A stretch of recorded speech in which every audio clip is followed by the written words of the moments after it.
Hello, this is Daryl. And Taylor. With a preamble to today's show. Just letting you know, on today's show, we're going to be talking about Bruce Arena's Facebook Live conference, whatever. We're still not sure what to call it. We're going to be talking MLS expansion, where that might be going. NASL ? Premier League. We're going to preview Man City versus Arsenal, and we'll close with the TSS Scouting Network. But we are here to tell you that today's show is sponsored by SeatGeek. That's right. SeatGeek is the web's largest event ticket search engine. They do all the price comparison for you by searching multiple ticket sites and ensuring that you get the best possible deal. And I've been searching through SeatGeek for the best possible thing to go and see. Yep. Guess what I found? What you got? Los Campesinos. Okay. Do you know this band? Tell me more. They're an English band, but they're on a tour of the US. They're going to be in the West Coast through February. They might be coming to the East Coast in March. So I can use SeatGeek to see where they are and check out how much tickets cost. And they have a phrase in one of their songs, "We connected like a Yaboa volley." Really? Lots of soccer references in Los Campesinos. Is that what first drew you to the group? Actually, no, there was a listener, I've forgotten his name, listener who said, this podcast reminds me of Los Campesinos. So I thought, what's he talking about? I'll go listen to them. Now I have a new band I like. Nice. All right, well, since you've gone band, I'll go stand-up. I'm always in the mood to see Patton Oswalt, and he is not playing on the East Coast, he is on the West Coast, and there are tickets available. I think a lot of them in venues that are sold out. Of course, so you could still see Mr. Oswalt in person via SeatGeek. From Virginia, right? Oh, yeah. Have you ever heard his description of Virginia? No, don't want to. Books. That's it. Thanks, Patton. Yeah, he's from Northern Virginia. So if you want to see Los Campesinos or Patton Oswalt or anyone else, you can download the SeatGeek app. You go to the settings tab, click add a promo code. When you enter the promo code TSS, you will get a $20 rebate on tickets. SeatGeek will send you that $20 after you've made your first ticket purchase. So download the SeatGeek app and enter the promo code TSS today.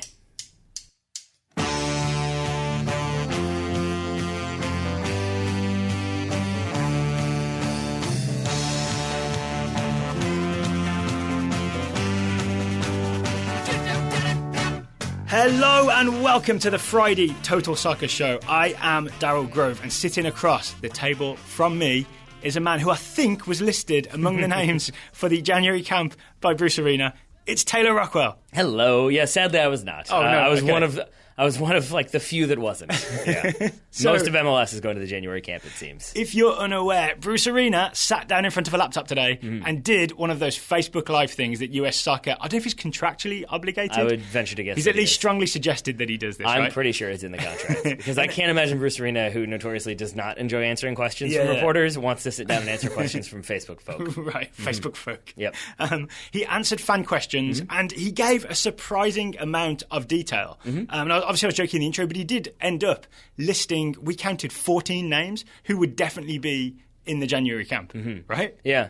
And I think if you look at what kind of became the problem for Klinsmann very early on, I think it benefits Bruce Arena to be very direct and answer questions very honestly in the very beginning of this, and not get philosophical and poetical about what his overall plan is, but kind of say, like, imagine if you took over a job for somebody who had been fired for not doing what they were supposed to be doing. You wouldn't sugarcoat it because you wouldn't want the bosses to be like, well, you told me things were fine and now things aren't going fine. You'd want to be like, well, he wasn't happy here, this wasn't working, this needs to be organized, we need to figure this out. You'd give very concrete answers and then hope, I guess, that you can provide solutions to those concrete answers. Do you want to recap what we learned then? Because you essentially could do it. It was only 15 minutes. It was a giant Bruce Arena head. We had it on our big TV screen here, so it did look a little bit like Big Brother or the guy from V for Vendetta, you said. It was very much the Chancellor from V for Vendetta, other than the lack of a goatee. And he's less forceful in his speaking approach. But I mean, it didn't help that there was like the white kind of silvery background. So it definitely looked like he was delivering his remarks from a bunker somewhere. So what did we learn? Let's just break it down in terms of if people missed this, what's the big takeaway? Pick one from your list, I guess. I mean, I would say that he gave us basically 14 names, like 14 players that will be in this January camp. Who's the most surprising to you? Probably Kekuta Mane, given that he is not yet eligible to play for the United States in like competitive fixtures. Right, so we looked into this, and by we I mean you. What is the deal? He's a US citizen but can't play for the US national team yet. Why is that? So I'm just going to quote you the tweets from Sam Steshkel. Oh, yeah, I'm going to say is how you pronounce that one. He says, I believe Mane has his passport, but barring a special exemption, he won't be able to play for the U.S. until he turns 23 in December 2017.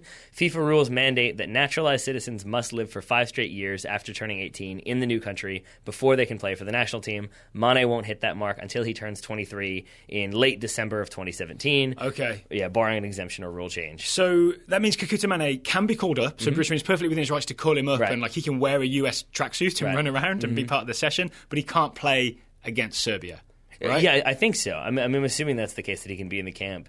Yeah. But if there's no like ID check as you go into the camp. No, right? but my question is, can he play in a friendly? I don't know the answer to that. No, Okay. it's a proper friendly, right? Okay. Yeah. Is that how it works, though? Even Yeah. if it's like... Because I don't know how friendlies relate to being cap-tied and whatnot. So Right. it's all a strange thing. I mean, you can't set foot on a field for a country that you're not eligible to represent. Well, that would right? make sense. But you can run around cones with Bruce Arena shouting things. There we like go. So yeah, Kekuta Mane was a surprising one. Although I think it does, and maybe this is a larger conversation, point to the idea that Bruce Arena, I think, has a very concrete way that he builds his roster towards 2018. Yeah. And I think it really does start as everyone is available at present, and that's why you had so many names thrown in there. But I really do think it's very quickly going to be trimmed down into here are like the 30 players I'm routinely looking at, and not the 60 I'm looking at. And also, Kekuta Mane, you said December 2017, right? Arena's going to be in charge, we hope, in the summer of 2018 when the US is going to the World Cup. That still gives Mane 6 months to establish himself in the team. So why not have a look at him in practice, see what he's like around all the other guys, get him to know the other guys, have him torture some fullbacks in practice. Yeah. But I think it also shows that Bruce Arena has looked at this team, established a depth chart, figured out roughly the way he wants to play, and knows what areas need like reevaluation and strengthening, and it seems like Kekuta Mane is a player that he thinks can help strengthen the team in a specific way. He specifically said wingers, right? He said we're going to look at some young wingers. He said Mane, he said Jordan Morris, which is interesting because obviously we thought of Morris as a striker, but he's been playing wide for Seattle on the MLS Cup run, so maybe we see Jordan Morris playing wide for the US. He mentioned Pulisic, which obviously, well, he said Pulisic. Yeah, he did. Do you want to talk about this for a second? Well, Arena's pronunciation? This is the thing. Yeah, his pronunciation was not great. You had that. You had Zardes. You had some other ones in I there. like that he just decided how these names are pronounced. Even Pontius, I think he because mispronounced. Pulisic specifically says, I want it pronounced Pulisic. Arena's going Pulisic. Well, I'm actually the Pulisic one is interesting when it comes to what Arena was talking about, because in the names of players that he mentioned specifically playing wide, it was Zardes, Morris, Mane, Pontius, Nagbe. Okay. And he then talked about Pulisic as being a number 10. He was asked, like, who are the players that you think could be a number 10 for the United States? And in order, he said Kleshton, Feilhaber, Pulisic, Dempsey. He also mentioned Nagbe as a possibility as well, yeah. Right, but I just thought it was interesting that he talked about players out wide, didn't mention Pulisic, did get the question about a 4-1-4-1, mentioned Pulisic playing central, and mentioned Pulisic as a number 10. It does make me wonder if he's looking at him in maybe a couple of different positions rather than just out wide. Yeah, but we know from previous comments that he prefers Pulisic out wide, right? He got that question about is he a number 10, is he a wide player, and he said he seems to do pretty well out wide for Borussia Dortmund, right? And I think when he was listing the wingers, he was talking about just this camp, which means no Pulisic, right? Because he's all the way in Germany. That would make sense. Yeah. So should we talk about maybe the players he did list for this camp then? Yeah, so we've talked about Mane already. I think Dempsey was news in a way. I know he also talked about it in the MLS Cup preview, but we were thinking, we didn't know anything, but we were thinking maybe Dempsey would be slowly edging towards retirement. Yeah. From what I remember from the Arena Facebook Live interview, you got an interview? It's an interview with a webcam, basically, right? Yeah. He said that we're going to get Dempsey in January, and basically just to get him a head start on getting fit and hoping he then can be ready for the start of the Sounders season. And then if he does well there, then he's ready for the big qualifier against Honduras. I mean, and then he won't play against Serbia, I think, is the essential thing. Yeah, I think so. I think he's going to be one like Mane, who will probably be there in training. Yeah. Maybe will be on the bench. Maybe that obviously is not like Mane, but won't be like a central figure in this team. That said, he did, again, single him out as a player who could be a number 10, that he's not a back-to-goal striker, that he's a player who wants to come deep. So, I mean... That's cool. That'll be the classic Dempsey-Jersey partnership, right? So you see where he's evaluating Dempsey there. I mean, some of the other ones that I guess would be kind of surprising if you haven't been paying attention to Major League Soccer would be names like Chris Pontius, Keegan Rosenberry, Matt Hedges, Walter Zimmerman. Those are people that maybe were on the outs, not going to get consideration under Jurgen Klinsmann. Now they are, and then obviously, as we mentioned, Benny Feilhaber. Well, what's weird about Matt Hedges is, so I can't say that I know a lot about Matt Hedges because I haven't seen that much Dallas this year. I do know he's 2016 MLS Defender of the Year. Yeah. I do know that Klinsmann gave him one cap, I think in the January camp of 2015. Yeah, so like not this one gone, but the one before, and then never looked at him again. So I think it's interesting that guys like him, who seem to have sort of been looked at by Klinsmann and then discarded. Others are ahead of him, Taylor, that kind of deal. Yeah, of course. And then the guys who basically Klinsmann had looked at and discarded also include Dax McCarty, Benny Feierhaber, and as a starter in big games, I'm going to say Sasha Kleshton. Yeah. Right? I think Bruce Arena values Kleshton way higher than Klinsmann does. Yeah, that was your point when he mentioned number 10s, that the first name he said was Sasha Kleshton. That's why I said I think we got his depth chart. And then you also think about how Bruce Arena really really raised hell in Major League Soccer to try and get Kleshton to the LA Galaxy and was really angry when it didn't happen. I completely forgot about that. Yeah. That's right. He's a big Sasha fan. There we are. Yeah. Yeah. And you know who else he's a big fan of? Who that? he's known for quite some time? DeMarcus Beasley. Oh, yes. He specifically said, he didn't just list him. He, out of the blue, said he will be named in this camp, right? As a left back, because we don't have much depth out there. Didn't he list that as one of the... Someone asked him, what are the things you're trying to solve between now and March, and how will you do that in January? Didn't he mention fullbacks specifically as a thing? That was the first thing he said. Is that right? Outside back questions need to be answered. So who's included? So DeMarcus Beasley will be included, right? 34 years old. Keegan Rosenberry, I don't know his age. I know he's early to mid-20s. Right back, I believe. So there's two potential fullbacks that weren't... Oh, I guess Beasley was getting looks into Klinsmann at all points, right? Yes. But, yeah. I mean, so you've got the two of them, and then the other one that came out in that interview, Facebook question, comment, answer situation was... We need a better word for it. Was the Fabian Johnson issue of where do you play him? And Arena's answer was basically... I've spoken with him. He's fine with playing either left back or left midfield, but he wants it to be clearly delineated. He wants to be knowing which one he's playing and why. Yeah, just some consistency. I think actually, not even why, just which one he's going to play. Just so he can. And I understand that. If I'm Fabian Johnson, I just want to be able to prepare for a US national team game because you do have a mindset of all right, you can visualize. I'm going to play left mid. I'm going to do this against their right back, or I'm going to play left back. I'm going to do this against their right winger. Yeah. And therefore, I wouldn't be surprised if when he says the outside back question needs to be answered, if a sub question in that is Fabian Johnson going to be my left back? And so he's looking at these options, seeing what's there, and then basically, I think, evaluating, can these guys be a consistent starting left back at competitive national team level, or is it going to be Fabian Johnson and I need to look at who's going to play wide for me? Is there a chance that Kekuta Manneh is just there as a fullback tester? He's just going to set up some weird bowling alley type situation, just a long corridor, and he's going to have Manneh run at various fullbacks, and he'll just see who copes the best. Why did you go bowling alley first and then say corridor? I'm confused by that. Just a long hallway type thing, I imagine, a training thing. Yeah. And then are the outside backs the pins that Kekuta Manneh is just going to run through, and whoever's left standing is the one that's been crafty enough to avoid him? He knocks him down, they land on a conveyor belt, and then the next one comes in from the other side and pops up. He's like, what's going on? I was asleep. I mean, maybe. It's possible. That was one of the questions. Find a number 10, find a number 8, because you reminded us that Jermaine Jones and Timmy Chandler will both be suspended for that Honduras World Cup qualifier. Yes. So he's also said in the past, he didn't mention Michael Bradley at all during this. So when we say there's 14 names, Bradley wasn't one of them. He's obviously going to be calling Michael Bradley. So you can make that 15. You can add Altidore, make it 16. I think really quickly, I think he didn't mention Michael Bradley because you kind of know Michael Bradley's going to be in this roster. And the only questions that we saw about Michael Bradley were are you going to drop him? When are you going to drop him? Those were in the comments. It was actually the first comment was, you should drop Michael Bradley. Yeah. It was actually, you should sack Michael Bradley, which I think is a fundamental misunderstanding of how the national team works. Yeah. So I think that's probably why we didn't hear too much about him, because as you're scrolling through those questions, it was just when are you going to drop him? And then you can either give this nuanced answer about the merits of Michael Bradley and what he offers to the team, or you can just ignore it, and he seems to have... You did see that hand come in from the side a few times. That wasn't Bruce Arena's hand, because otherwise he'd be triple jointed. You never know. Curating the questions. So here's an interesting thing, though. This is a fan outreach exercise in many ways, right? Does it serve US soccer better to address that idea that Michael Bradley should be dropped, or does it serve them better to ignore it and not even answer it? Because to me, it's a ridiculous suggestion that Bradley should be dropped. His game can be improved, but the idea of getting rid of him is terrible to me. So should it have been addressed, or did they do the right thing? I realize I'm putting you on the spot here. No, it's okay. I would say they did the right thing because honestly, and I apologize if I offend people, a person who asked that question isn't going to listen to the answer. It doesn't. If Bruce Arena gives you a nuanced answer about the merits of Michael Bradley and what he offers and how he plays the ball here and what he offers here and how he can track back but play the a person just going to scream back, Bradley out. I mean, and that's we've experienced that a little bit. I know there are people out there who have valid reasons for why they don't think Michael Bradley is a good number 10, why they don't think he's peaked, why they don't think he's a player that the United States should be basing their team around going forward.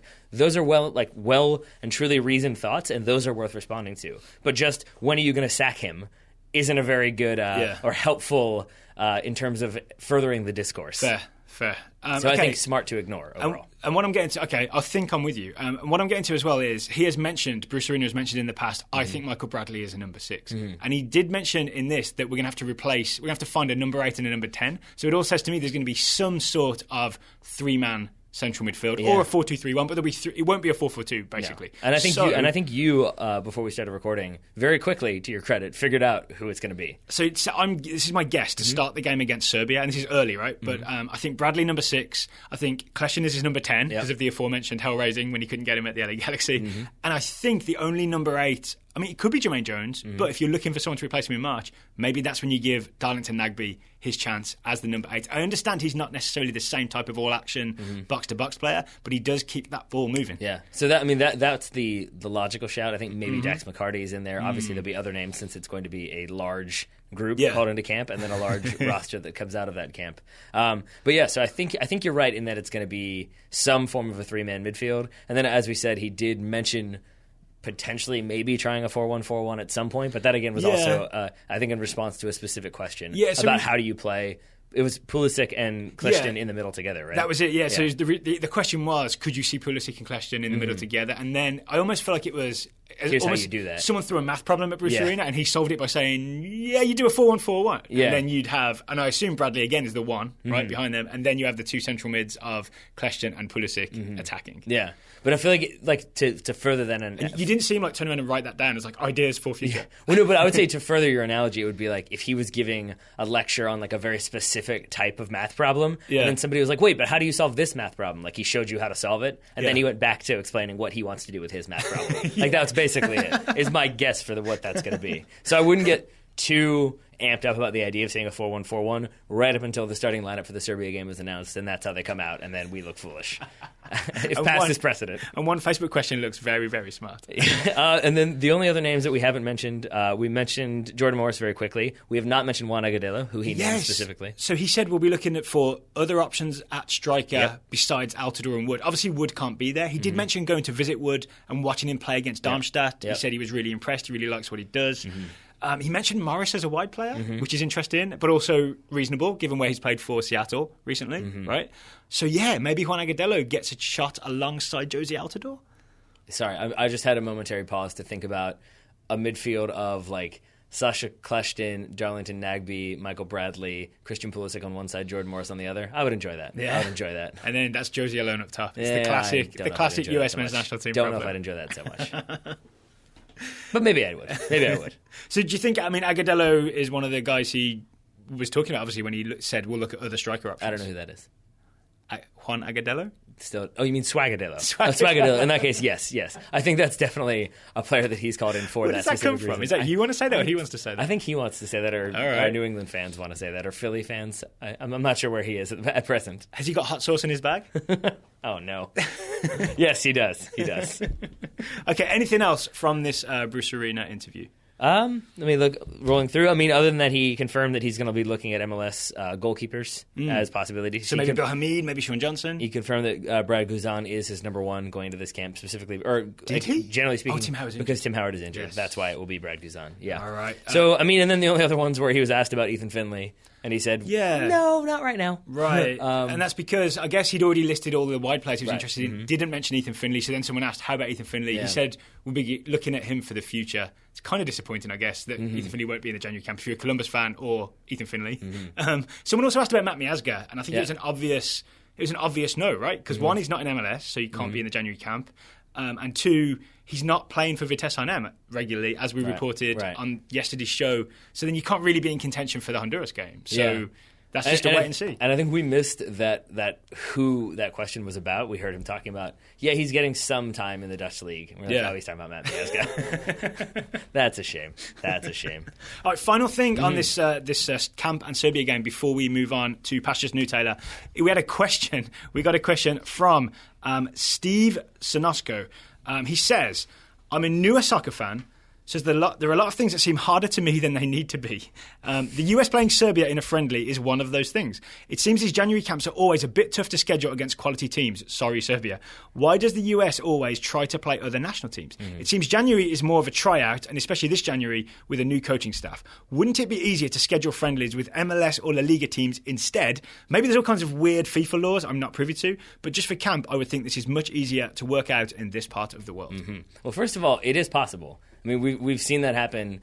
I know there have been examples recently, but the only one that comes to mind was Barcelona played Brazil in 1999. I know that happened. Yeah, I think it was to celebrate Barcelona's anniversary. Okay. Maybe their 100th anniversary. I'm not sure what it was. But, yeah, so it can happen, but it generally doesn't happen. And the reason I think is, unless you're playing against another national team, it's not a proper international. It becomes like a glorified scrimmage, exhibition type deal, right? Yeah, and if it becomes one of those preseason friendlies where it's like Chelsea playing Inter Milan in DC. Yeah. And they're there because it's preseason and they have to be there. Yeah. But no one is like living and dying by those results. Right. It's sort of like, man, whatever. And you want your national team players. If you're Matt Hedges, you want to prove yourself. You want the other team to be turning up with a similar attitude, right? You want to have a proper game of soccer. Right. And I think we talked. It's going to be a largely domestic Serbian roster. I don't have Soccer in front of me, so I can't name all those players right now. But they'll be in a similar situation where they'll be looking to prove themselves. So it becomes a proper game. And the bigger point for me is having a big game at the end of it. Yep. Is something to work towards, right? The point of a camp is to pretty much, I know it's not officially that, but basically the point once you're in is to get a spot in the starting 11 for the game that the camp culminates in that game. Yeah, Fair? because I mean, and I would equate it to when we have practices with our team and we don't end with like a full-sided shooting drill of some kind. It's sort of, you can see people being like, really? Like, I don't get to shoot on the big goal at the end? Yeah. We've just done small-sided? And I would say it's the same thing to a much bigger extreme of like, if you're drilling and practicing, you do want that sort of reward at the end of, here's a start against Serbia, here are 30 minutes against Serbia. Yep. You've proved yourself, you deserve it. And even if that's the only game you ever play, you are then a US men's national team player. You're an international soccer player. Yeah. If it's a friendly, even if the friendly is against Real Madrid, you're just some dude who played for a representative US 11 against Real Madrid. Yeah, you're not an international. I think if you get that one cap, then you get, when you become a Fox talking head, you get the description of who you are, and it will be like played in MLS, and then there'll be a sub like former US national team player, former US men's national team player, or like capped by Bruce Arena in 2017. Yeah, will be it's one or the other. And then I would say the final point is that you can see what players do in training. You can see how they respond to a 5v2 and a high pressure drill, and how they respond to like a high press drill in a 11v11 scrimmage. But until you put them in a competitive game, and it is a friendly, it is against domestic Serbian players, but it's still a competitive game. These guys are competitors. Against the proud, ambitious Serb, right? Yeah. That's who you're up against. Truth. You're not going to know how they respond. So, for example, you can try, maybe say you are going to do that 4-1-4-1, for example. Theoretically, it can work really well in practice when you've got the 4-1-4-1 going up against a 4-2-3-1 composed of other American players. But until you're in a game that really matters... you're only going 70% in practice. That's the thing, right? Because you're not going to go... Michael Bradley's not going to do a two-footed tackle on, say, Kelly Acosta, who actually Bruce Arena didn't mention, but so we'll see what happens there. Yeah, we will. But so, yeah, and so, like, there's not going to be the necessity to evolve and adapt that you get in an actual game. And so Kljestan may be able to play this pass against other U.S. players in the scrimmage. Can he play that against Serbia? If it's not on, can he figure out ways to solve problems? If he can't, then do you want to consider him a number 10 going forward? Like, those are the questions that get answered because of these types of games. Speaking of answering questions, I feel like Don Garber with the MLS expansion news today, it was this morning, right? Gave us some answers but posed more questions. Yeah. He set a timeline of, teams 25 and 26 will start playing in the league by 2020? He said applications for those spots are due January 31st, 2017. The expansion fee is $150 million. And here are 10 groups that have expressed an interest for 2 spots, and maybe for 2 more spots down the road, right? Teams 27 and 28, that timeline will be announced later. But essentially, it's 10 teams for 4 spots, and in the short term, it's 10 groups for 2 spots. And I'm going to go, spoiler alert for The Dark Knight here. Do you remember the scene when the Joker... Wait, I haven't seen it. Yeah. Do you remember the scene when the Joker first tells the story of how he got his scars? And then Yes, I don't remember the details. And then the henchmen are left over, and he leaves them with like splintered pool cues, and basically says, "We only have 1 spot. Figure it out amongst yourselves." It feels a little bit like that, where he's like, "We got 4 spots, 10 teams. get on it. like you know what you got to do. Don Garber was wearing a purple suit. Yeah, and he did say San Antonio go murder St. Louis, which seemed aggressive, but who knows? But it feels like that a little bit, right? Because it's like he added fuel to the fire of 10 different locations, being like, hey, they all have strengths and weaknesses. No one is like the clear-cut favorite, even though they're clear-cut favorites. He said kind things about Sacramento. I'll say that he did, and I think is that who he handed the pool cue shard to first? Them and I think Cincinnati would be the two that they got the sharpest pool cue shards. Yes, exactly. So he also sort of set out criteria. Yeah. I don't want to read out the full thing, but he essentially said it was about ownership group and sort of how much financial muscle they had. It was about stadium. Do you have a stadium plan? And it was about supporters. And I feel like various groups have those angles. I do think, from what I've read, which is not everything, Sacramento have the best coverage of those three things, right? Because isn't the rail yards? They're sort of they've got land, they're building a stadium, they have an established supporters group. We profiled the supporters group a few shows back for Roughnecks Scarves. Mostly incorrectly, but we did, yes. And as I understand it, the ownership group is solid, right? So that's why they're in pole position, I would say. Right. So yeah. Oh, no, go ahead. I was going to say St. Louis, I think there's some sort of public vote coming up about whether to publicly finance a soccer stadium. That's a big deal, right? That's a litmus test for whether it's good or not. And that's the type of thing where that's the porky thing, right? That's putting pressure on the city of St. Louis to, all right, you guys figure it out or don't. You definitely get the feeling that Don Garber was rubbing his hands together with glee when the Rams left for California. He was like, haha, opportunity for a new sports team, new pro team. Void to be filled. Let's go and fill that. Cincinnati, I think, is another group that understandably is kind of excited because of the big attendance they had in USL. It was like nothing we'd ever seen in USL, if we're honest, right? But they don't own that stadium. They do not. It's right? what University of Cincinnati Stadium? Yeah. They are, I read in the article, I think, contributing $2 million towards expanding the field so you get a bigger playing surface next season. But even then, that's not a permanent solution, obviously. You're going to have to look into either acquiring a stadium or building a stadium. I don't think did anyone ask him if that was good enough?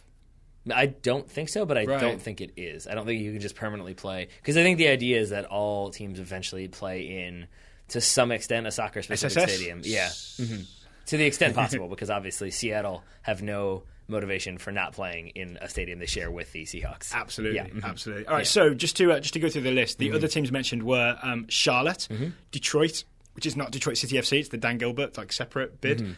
Nashville, Raleigh, which I believe is North Carolina FC, is the Raleigh team, right? Sort of, yeah. Sacramento, we said St. Louis, we said San Antonio, San Diego, which is weird because it's close to the Cholos, right? San Diego. And Tampa Bay Rowders. It says Tampa Bay / St. Petersburg, but it basically means Tampa Bay Rowders, right? Yeah. Give or take. So I don't know, but I don't know what to say. Good luck fighting it out, guys. Yeah, right? It's a lot of money. And I guess the only thing that I'll say, and I think Alexi Lalas got into a little bit of trouble on Twitter because he seemed to be more or less opposed to this plan. And it does seem like it's a lot of expansion really quickly. Yes. And now, admittedly, it's a league that's been around and has proven that it's profitable.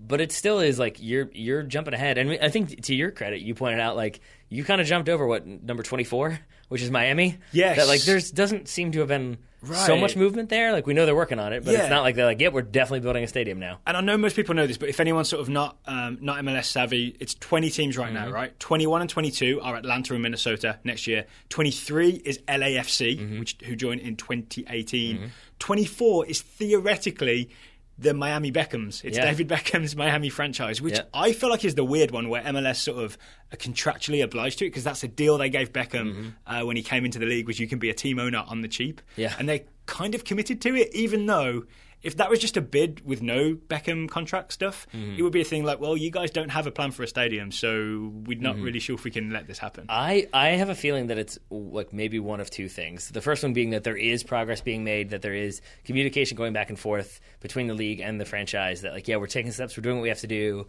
I know it's pretty difficult to get stuff scheduled and built and dealt with in Miami. There's lots of stuff going on down there. Yeah. So that might be it. The other option is that it's basically, and I wouldn't be surprised with this either, if in that contract there is some sort of penalty clause where if the league doesn't give him a franchise, then there's some massive payment that they have to make to like, get out of that contract. They have to give him extra championship rings.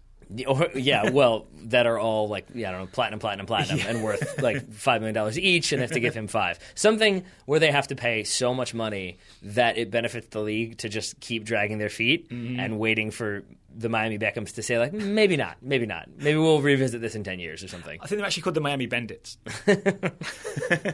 They were going to be, I saw some like mock drawings for Inter Miami, and I did like that. They had some good colors. I think they were supposed to be in those mock-ups. They were sponsored by Tesla, I believe. I don't think that has come to fruition, however. I do see that it's to Major League Soccer's advantage to have David Beckham as an owner, because that's a lot of star power and celebrity suddenly attached to MLS, right? I mean, a team owned by David Beckham in Miami becomes a very popular team for designated players fairly quickly. Like Cristiano Ronaldo, for example. Yeah, that'd be the one. The other thing we're talking about, the David Beckham fee, $25 million, right? Which sounds like a lot, but you know Beckham's rich, and also the current fee is $150 million. Yep. The big, the contrast I saw, Toronto, who just made MLS Cup, when they joined the league 10 years ago, do you know what their expansion fee was? I don't know, like $10 million? Exactly that. There we go. Exactly that. Yeah. That's how much it's grown in those years. And so I saw a lot of counterpoint things of that's an insane amount of money for MLS to ask for when like teams aren't actually making that much money versus, but for a league that's growing, that's sort of still a low buy-in because in the future it's going to be more. Yeah. Yeah. So, I mean, the TV deal's going to go up the more coverage they have all over the country. Right? So congratulations to the 40 MLS teams we'll have by 2030. It's possible. Is that roughly it's possible. Yeah.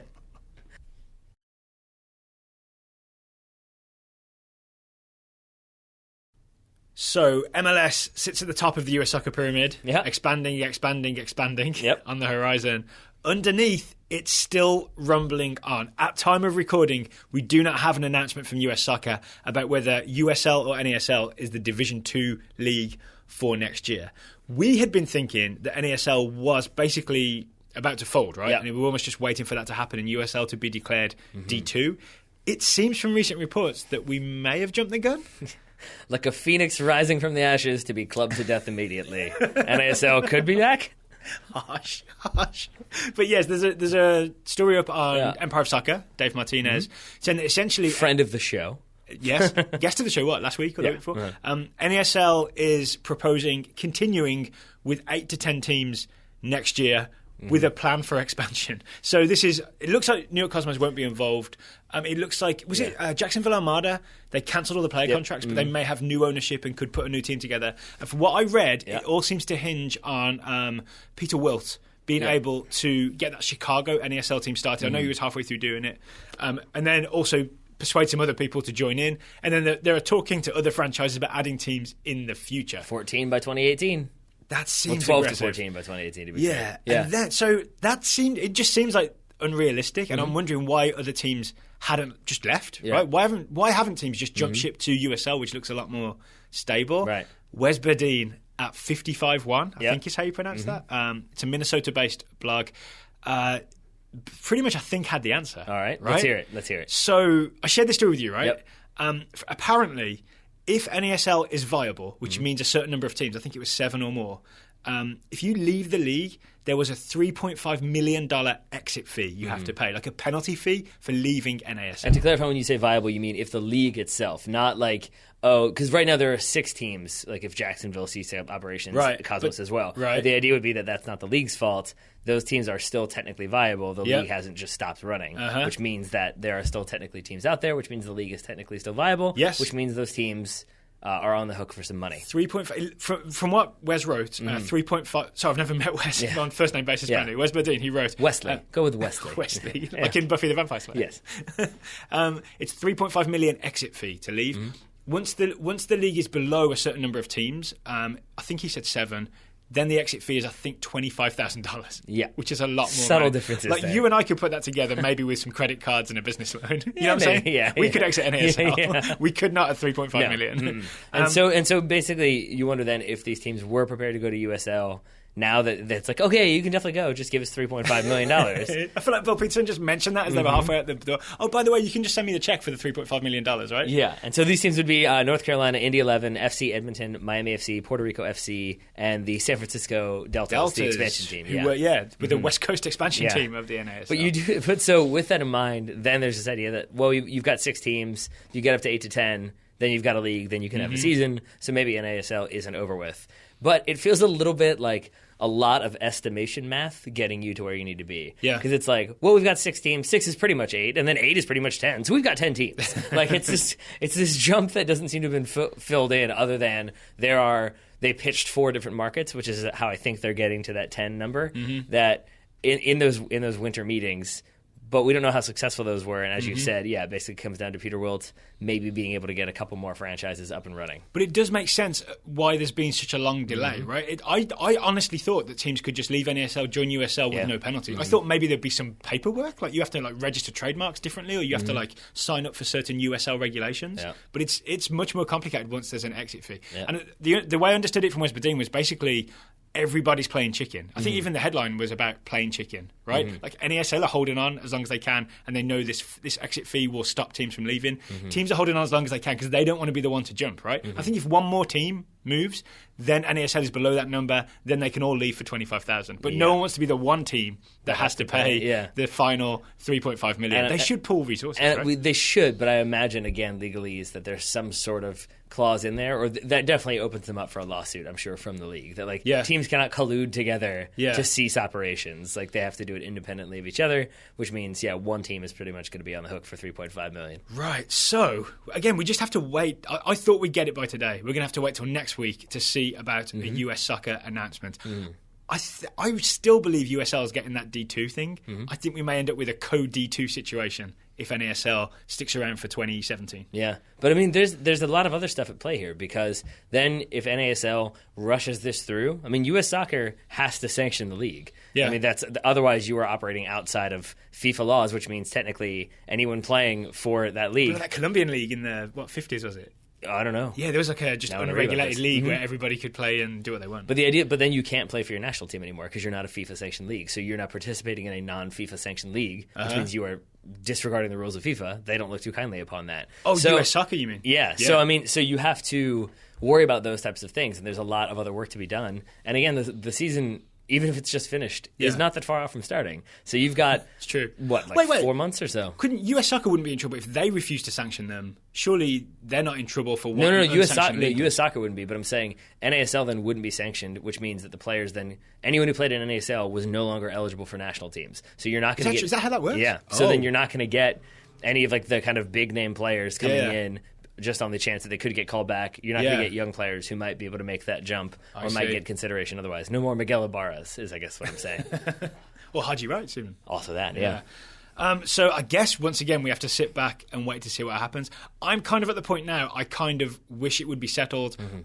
Honestly, this sounds bad, but I'd be happy if USL was D2 and NASL sort of ceased operating and all those teams were able to join without the impediment of the exit fee. And I think it would make things a lot more simple. Yeah. Ideally, I'd like a successful NASL, but the evidence of the last few years, it just doesn't seem possible, right? And so I think what you're left with is a situation in which you could have an NASL that could one day be viable and successful, but in the short term is going to be sort of patchwork and thrown together. Because again, it's dependent on getting 2 more franchises at least up and running in the next couple months. Right. And that's a big thing to do in not a lot of time. And you can't argue they're not desperation franchises. They're like, we needed these to make the league work. Yeah, exactly. As opposed to, we thought for 3 years and we think this is exactly what needs to happen. And then there's no guarantee that you're going to be able to pay player salaries. You're not going to have the infrastructure in place to make sure that you have the personnel you need to make things run effectively. You might not have fields. You might not be able to get facilities that you need in time. And so you could end up having this 8-team league where people aren't getting paid again.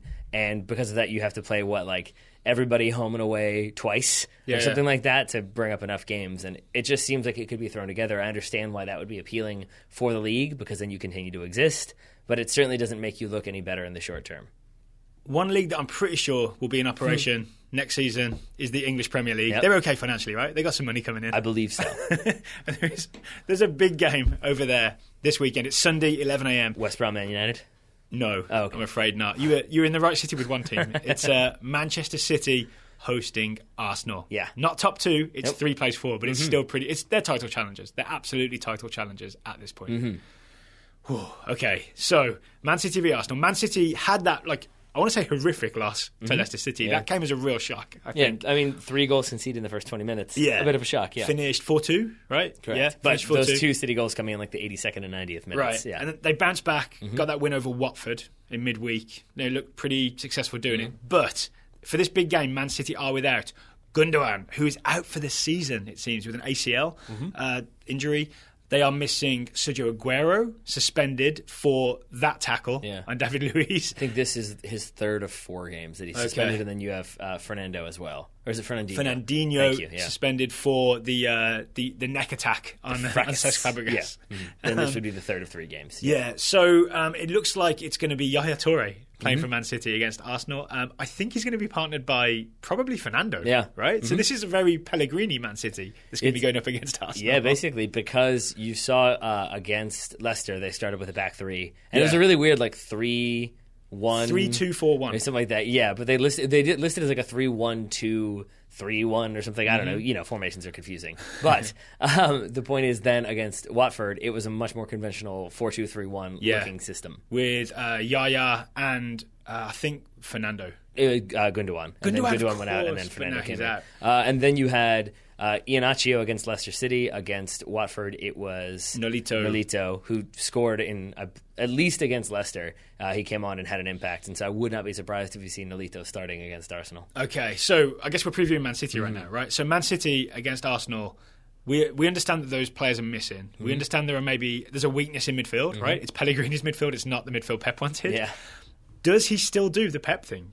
Does he sort of go front foot, try and control the ball, try and be aggressive and push high up the field? I mean, I see no evidence of him ever changing, but I'm wondering, with a weakened team against a very good Arsenal team, what does he do? I think he does just that. I think he sticks with what's been working, or what hasn't been working, but what he's trying to get towards. Because I think that's the key thing, get towards. I honestly think he said this early in the season when he was doing well and people were saying, oh, it looks like you're going to win the league. He was like, no, it's a work in progress. We've got to see how we do. I honestly think he looks at this Man City team as he's slowly getting them to play the way he wants and dominate games, and it will happen eventually, but you've got to stick with it even when it looks bad like it did against Leicester. Yeah, and then also though, we talked about this again, how you need consistency and regularity to create that kind of harmonious team atmosphere. Yeah. And if you've been working towards this Fabian Johnson says so. Exactly. You've been working towards this one style of play, to then have everybody come in after this game against Watford and be like, okay, defensive against Arsenal. We're completely changing the way we play. That's not really going to work. And I think Arsenal, because they play such a similar style, I think that leaves room for spacing behind, for opportunities in between. You can exploit the passing game of Arsenal. So I think it's going to be a very exciting game because I think they're both going to play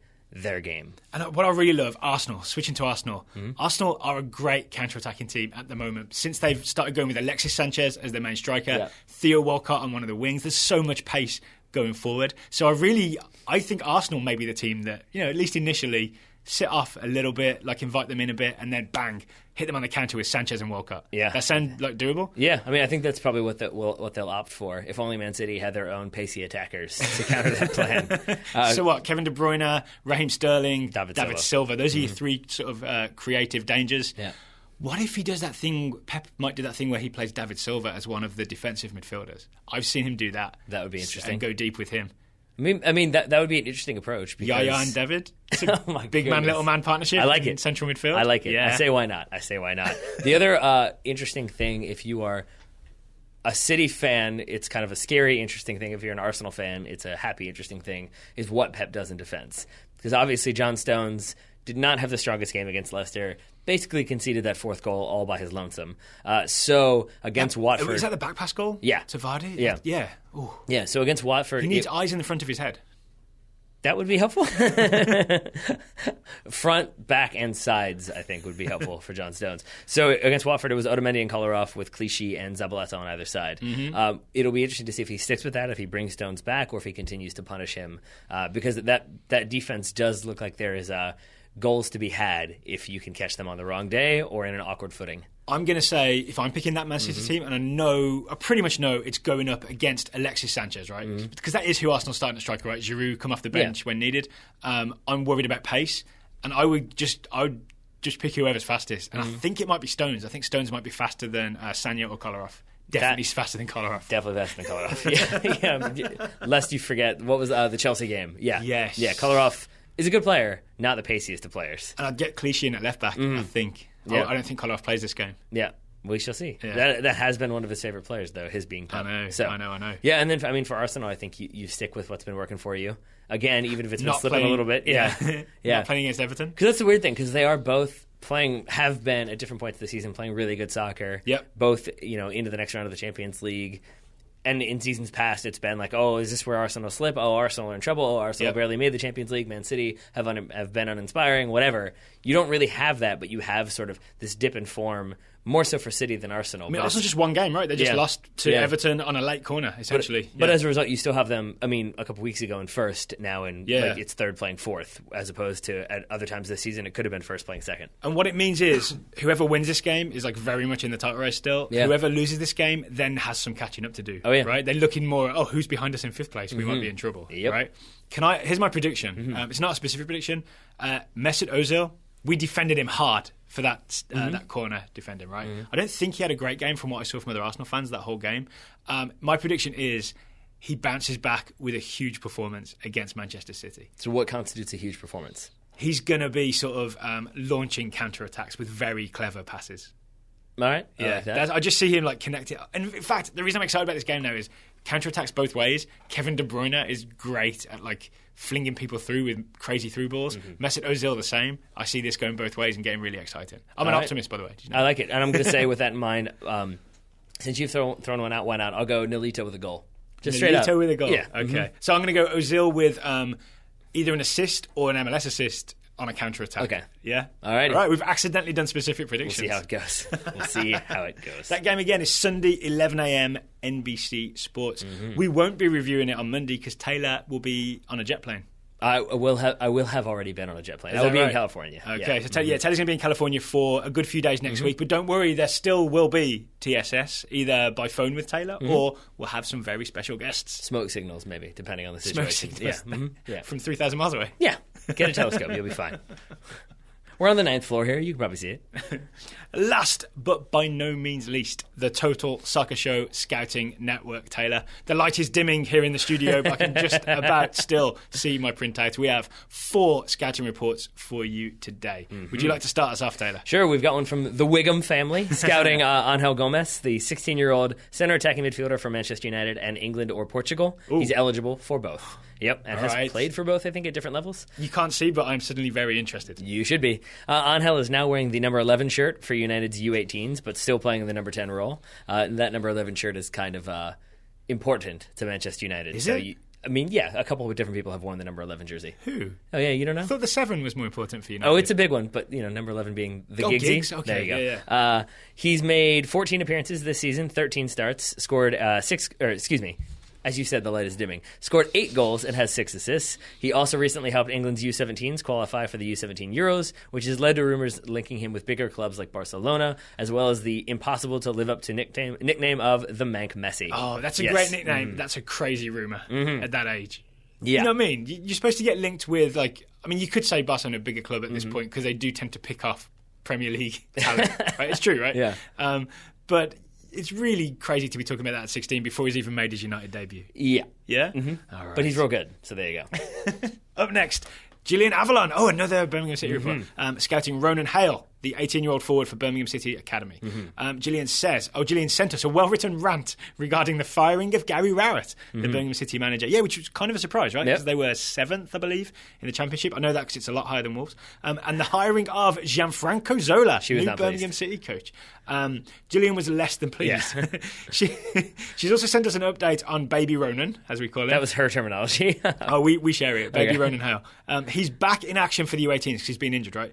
He scored twice in the FA Youth Cup as Birmingham knocked Oldham out 4-1. The first goal was a thing of beauty as he volleyed in a flicked-on header from about 40 yards out. Gillian says she's already watched it several times and it has chipped away at some of her anger. Yeah, it's well done because he definitely spots the keeper off his line. He has defenders on either side and he does a very nice lob, but then continues to run forward as though he's not sure it's gone in. To the point where his lob. Yeah, he doesn't start celebrating until he runs into the goal to make sure it's gone in and then comes back out and celebrates. It's odd. Good job, Baby Ronan. Yeah, next up, we have one from Guy Edweb, scouting Serge Gnabry, the 21-year-old German midfielder for Werder Bremen. Can I just say, Guy's done a great job keeping Yes. track of Serge Gnabry. Mm-hmm. Yeah. Well, here's a fun little conspiracy theory for you at the end of this one. In an ESPN article, Raphael Honigstein gave high marks to Gnabry and evidently referred to him as, quote, the shooting star of the Bundesliga, end quote. Honigstein also repeated the claim that Bayern Munich have a side deal with Werder Bremen to sign the young attacker. The theory posits that Arsenal would have charged Munich far more than they charged Werder Bremen to sign Gnabry. So basically, Werder Bremen sign him for a season, Bayern Munich buy him off for like a pre-approved, pre-agreed-upon price.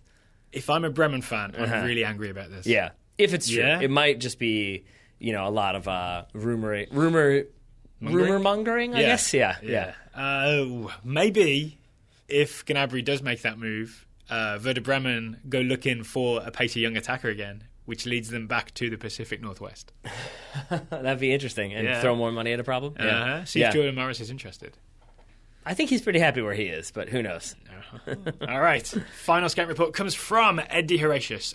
Ed is scouting Federico Bernardeschi, the 22-year-old for Fiorentina. Ed says, Milan, Inter and Atletico Madrid are all rumoured to be considering a January move for Bernardeschi, but Bernardeschi responded by saying that he could see himself retiring at Fiorentina. He wants to be the Totti of Fiorentina. Wait for it. On the heels of that pledge, however, it was reported that Bernardeschi himself is pushing for a January move to Chelsea to join former Italy coach Antonio Conte, who is a big Bernardeschi fan when in charge of the Azzurri and who reportedly wants him for his coveted 3-4-3. To be fair to Ed, he points out that basically Fiorentina haven't been spending, and I think Fiorentina's manager went so far as to say, like, yeah, it would probably be good for his development to move. So it's not necessarily just that he's like, oh, no, never mind, I do want to move. I think it's other circumstances are maybe forcing his hand a little bit. Well, if he does move, that puts Josh Perez one up the pecking order at Fiorentina. I like Young your American teenager. I like Josh that you're Perez. always looking out for opportunities for Americans. Good on you, right? buddy. Good on you. Right. Luck is when preparation meets opportunity. That's what I'm saying. You're saying that one? I didn't know that was your quote. All right, cool. Yeah, I'll put it on the board there. All right, Michael Scott. All right, thank you to the Wiggums, to Gillian Avalon, to Guy Yedwab, and to Ed De Horatius for the scouting report. Thank you to everybody who has joined the TSS Scouting Network, the world's biggest scouting network, I want to say. Yeah, I think so. Right? I'm just realising, if you look at Real Madrid, how many scouts do they have? Not as many as we do. We've probably got more. Yeah. Right? Yeah, we got hundreds, man. If you recently joined and you're looking for your player, send us an email. Let us know that you want your player assigned as soon as possible. Put itchy feet in the subject line. I will say this. Since we put the call out, many people have. While Taylor is away next week, I'm going to use that time to make sure everybody gets assigned a player. Promises being made here at TSS. Promises being made. Always never overpromise, underdeliver. That's the motto, right? Yep. I'm going to promise and deliver. All right. At equal measure. Sounds like a plan. If you want to join the TSS Scouting Network and help support the Total Soccer Show, go to totalsoccershow.com/subscribe.